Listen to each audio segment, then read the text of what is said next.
బహుజన సమాజ్ పార్టీకి ఆర్ఎస్ ప్రవీణ్ కుమార్ రాజీనామా చేశారు.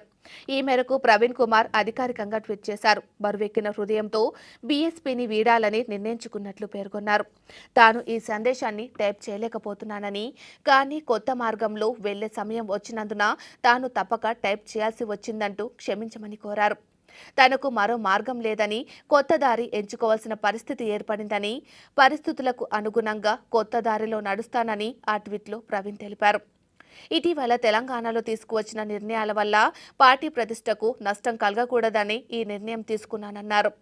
స్వేర్గా తాను ఎవరిని నిందించనని, తనను నమ్మిన వారిని మోసం చేయనని అన్నారు.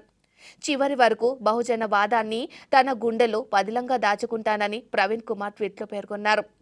పొత్తు ఒప్పందంలో భాగంగా ఎన్ని ఒడిదొడుకులు వచ్చినా ముందుకు సాగాల్సిందే అంటూ కష్ట సుఖాలు పంచుకోవాల్సిందేనని స్పష్టం చేశారు. ఇదే తాను నమ్మిన నిజమైన ధర్మమన్నారు. నిన్న బీఎస్పీ బీఆర్ఎస్ పొత్తు వార్త బయటకు వచ్చిన వెంటనే బీజేపీ ఈ చారిత్రాత్మక పొత్తును భగ్నం చేయాలని ఎమ్మెల్సీ కవిత అరెస్టుతో సహా విశ్వ ప్రయత్నాలు చేస్తుందన్నారు.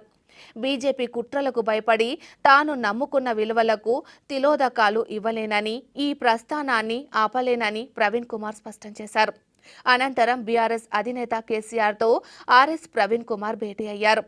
బీఎస్పీకి రాజీనామా చేస్తున్నట్లు ప్రకటించిన కొద్దిసేపటికే కేసీఆర్తో ప్రవీణ్ కుమార్ భేటీ కావడం ప్రాధాన్యత సంతరించుకుంది.